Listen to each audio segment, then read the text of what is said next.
Hi Pisces! Welcome po sa ating channel at ito ay inyong Daily Gabay Tarot reading for September 20, 2024. Please be reminded kung nakaresonate kayo, comment down. Kung hindi kayo nakaresonate, ibigay niyo po sa iba kasi channel reading po ito. This is for you Pisces ngayong September 20, 2024.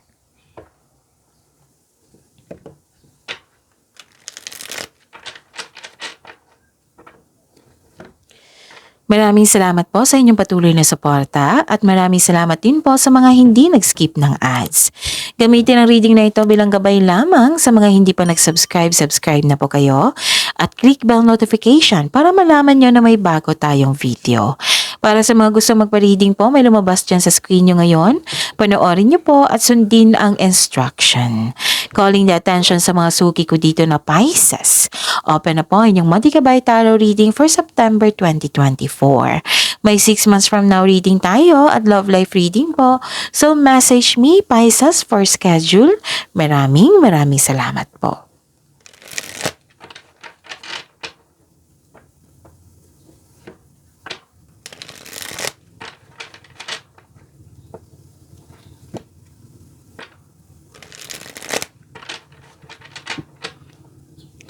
This is for you, Pisces, ngayong September 20, 2024. Spirits Guide, mga mensahe po, mga ganap po para kay Pisces ngayong September 20, 2024. I need 3 cards po.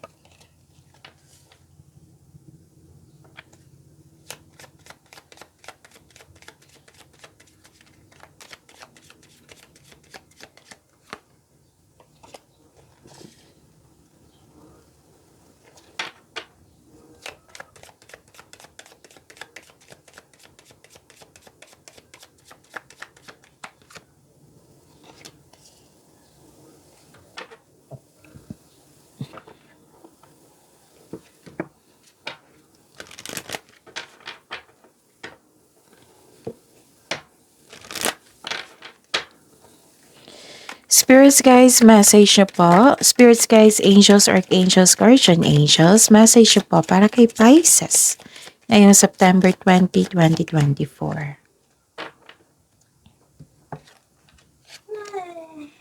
Okay, Pisces. Ngayong September 20, 2024, may nakita ko dito ang biglaang pagbabago. Pwede din separation ito, like separation of responsibilities, separation, like for example, na kailangan nyo mag-abroad, so kaya nagkaroon ng long distance relationship, or nagkaroon ng hindi pagkakaunawaan. Ganun. Okay. Pwede yung literal talaga na separation. Tapos nakita ko dito na may concern kayo sa mataasang ego na hindi makausap.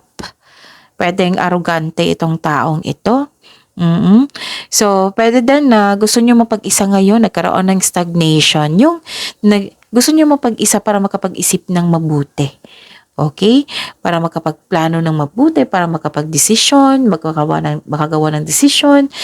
Yun. So, nagkaroon ng isolation na tahimik lang kayo. Yun. Tahimik lang kayong gumagalaw dyan or tahimik lang kayo sa inyong kwarto, gano'n, nag-iisip. Tapos, kaya pala tahimik kayo kasi gagawa kayo ng desisyon. May dumating na opportunities na kailangan yung gumawa ng desisyon. So, gather factual information, experiences, magagamit mo yan sa paggawa ng desisyon. And don't hesitate too long kasi magkakaroon yan ng overthinking. So, alam nyo naman hindi mabuti yung overthinking na yan, Pisces. So, this is choices. Make the best choices. Don't hesitate too long Huwag kayong mag-doubt. Kung nagkaroon ng doubt, nagkaroon ng hesitation, meaning hindi konkreto yung plano nyo. So, siguraduhin. Pwede din nag-iisip kayo kung mag-travel kayo. Kasi may nakita kong travel dito. So, dalawang card na po nagsabi dito, puro desisyon. Kasi may na-receive kayong news, information. Pwede din parating na pera na malaking pera. Pwedeng cash, pwedeng cheque. Yes. So, expectation po ito. Oo, na darating. Pwedeng news, information, na message, or malaking pera. Pwedeng document. At may nalaman din kayong totoong intensyon ng isang tao. Yan yung sabi po dito. Okay? So yun, sabi po ni Archangel Mataton, you have a bond with children. In particular, you can help children who are sensitive. Okay, nagkaroon ng bonding sa bata ngayon, sa mga bata. Pwede din sa inner child mo. Okay? So sabi po ng Archangel Michael, remember who you are. You are a powerful, loving, and creative child of God. You are very loved. So please know, baka nag-self-pity na kayo dyan. Please know that you are loved. You are worthy. Spirit's Guide, ano po yung energy ni Pisces ngayong September 20, 2024?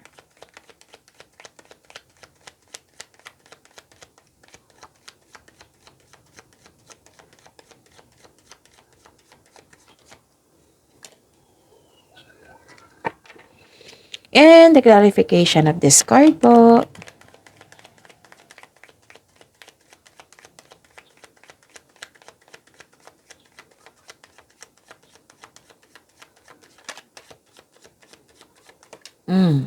Kunin ko to.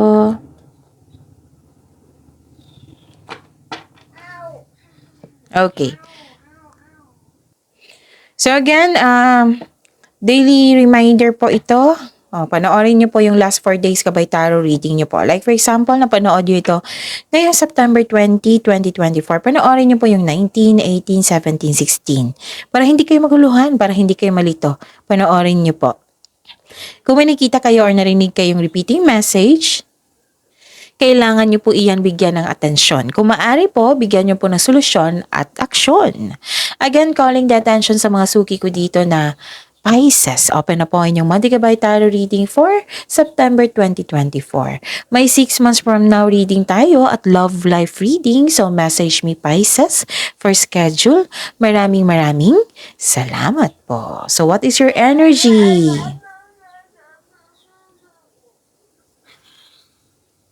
Okay, your energy. Okay, parang na-bad trip kayo dito.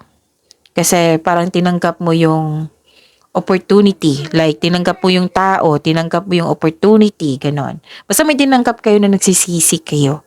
So, kung, di ba gumawa kayo ng dito, decision. So, siguraduhin konkretong plano yan para walang pagsisisi. Okay? At least alam niyo na kung ano yung iiwasan nyo. And sabi po ng card dito na sikapin yung wag mag-bad mood sa araw na ito. Okay? Para maayos yung paggawa mo ng desisyon. Makaselect ka ng best choices. Okay? And may pagbabago po. May pagbabago, may new beginning po. So sabi po dito na some of you hindi nagustuhan yung pagbabago. Okay? So ang sabi po dito ng card nyo na kailangan nyong sikapin na wag natanggapin ito. I-embrace mo to ang pagbabago na ito and move forward. Okay? Yon. Nakikita ko dito na nagkaroon ng stagnation, isolation. Okay? Oo. Which is lumabas din dito, diba? Nagkaroon, hindi kayo makausap, tahimik lang kayo. Habang busy kayo dyan, tahimik lang kayo. Ganon. Gusto niyo mapag-isa para makapag-isip ng mabuti. Maraming mga tao na takot mag-isa. Baliktad naman sa iyo. Maglaan ng oras upang ikaw ay gusto mo maglaan ng oras para sa iyong sarili, para makapag-isip ng mag-isa. Kumbaga soul searching.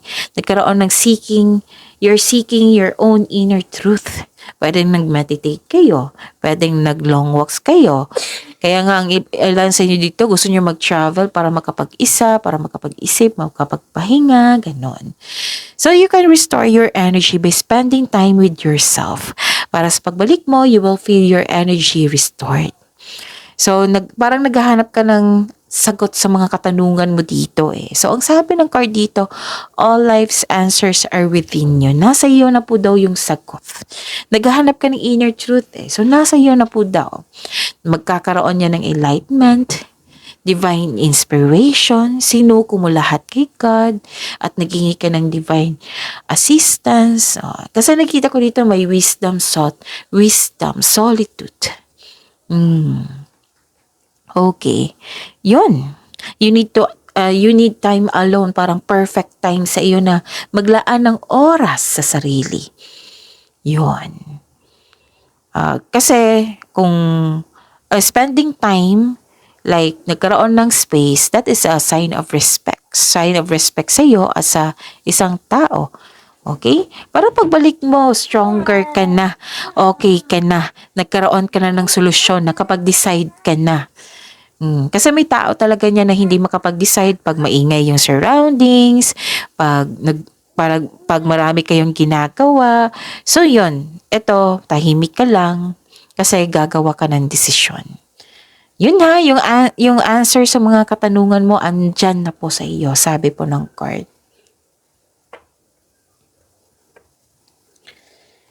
Spirits guide, career and money po ni Pisces, ngayong September 20, 2024.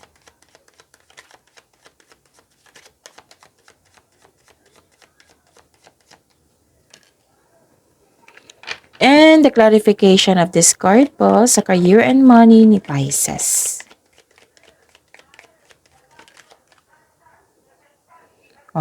Pasensya na po sa ingay, may dumaan. Yung repair shoes po daw. Okay. Nakikita ko dito na nakikita ko dito na mag-ingat po kayo sa isang tao na yung nag-provoke sa iyo, yung makipag-away. Umiwas po daw kayo sa taong kasi mainit ang ulo mo, 'di ba? So kung may nag-provoke sa inyo, umiwas na kayo. Huwag kayong wag niyong i-response yung negativity niya. Kasi away ang intensyon ng taong ito eh. So umiwas po kayo. Again, umiwas kayo ng argument, ng away, ganon. Tapos may sitwasyon dito na kahit hindi kaya, laban pa rin. So, kung delay po ito, habaan niyo po ang pasensya niyo kasi may dahilan po iyan. So, sikapin niyo hindi kayo mag-bad trip ngayon. Kasi may tao dito na against sa inyong desisyon. So, please be reminded, Pisces, na hindi lahat ng panahon na okay sa ating desisyon, okay sa ating idea, sa ating plano. May tutol talaga, may isang tao talaga na tutol. So, kailangan natin intindihin na mayroon talagang ganap na ganyan. Not everybody magiging okay sa atin. So, kailangan lang natin na bigyan ng respect yung opinion niya. Baka may experience siya. So, kunin mo yung experience niya, baka magamit mo soon.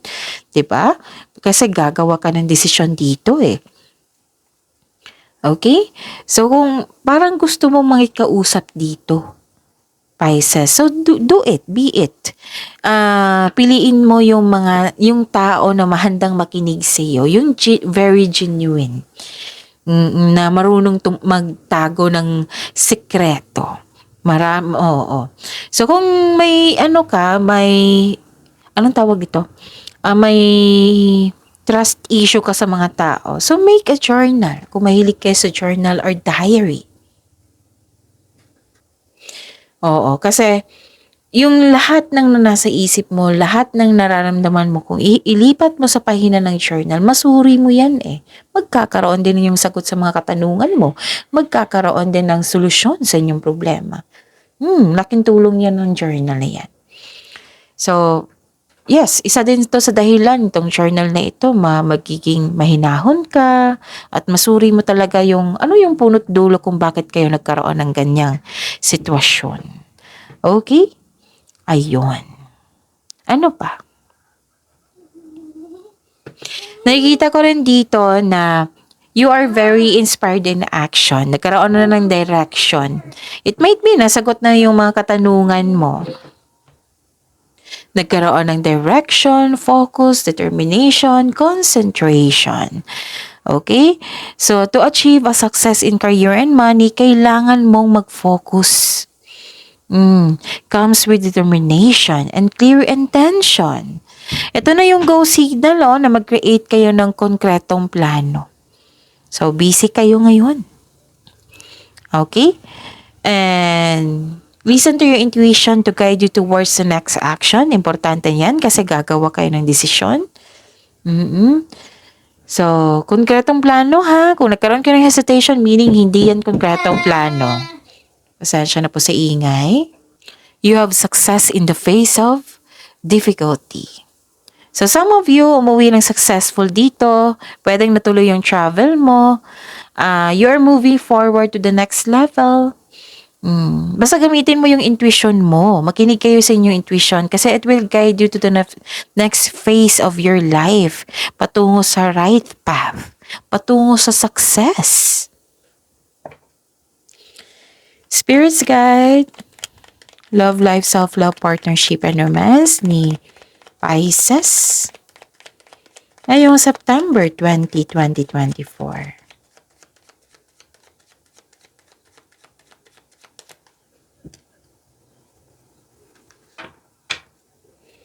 And the clarification of this card po.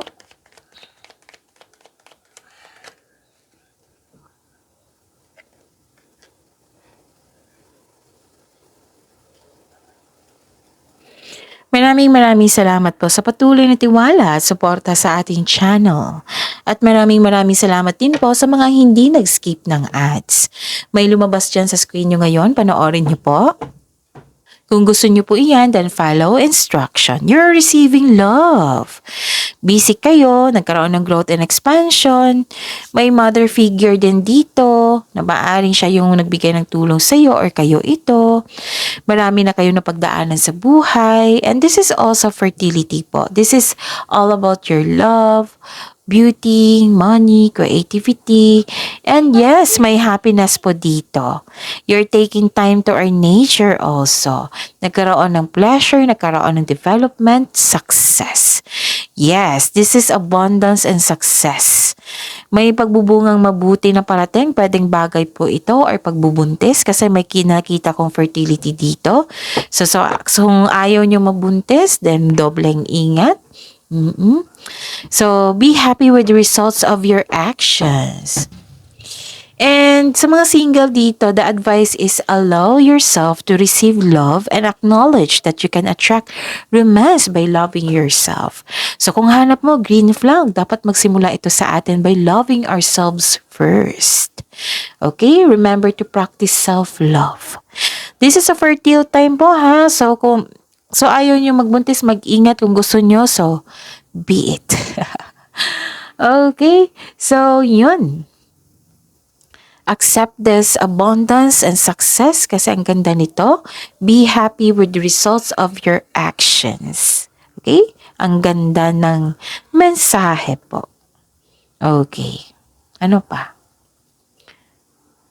Mag-ingat po daw kayo sa isang tao na may mag-ingat po daw kayo sa isang tao na may mali at masamang paratang sa iyo. So, umiwas kayo. Kasi alam kong isa to sa dahilan na bad trip kayo sa kanya. So, yun ha, binupush talaga ng cards nyo. This is a repeating message. Ano ang gawin kung repeating message? Bigyan ng atensyon. Kung maaari, bigyan nyo po ng solusyon at aksyon.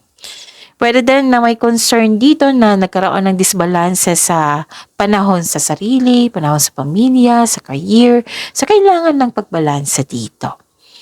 Gusto mong kausapin yung tao. Okay? So this card advises you to find your voice and stay strong to your values. Basta panatilihin mo maging totoo. So with the right values, rewards come. Okay? Don't worry, may bustisya na parating. Magiging okay din ang lahat.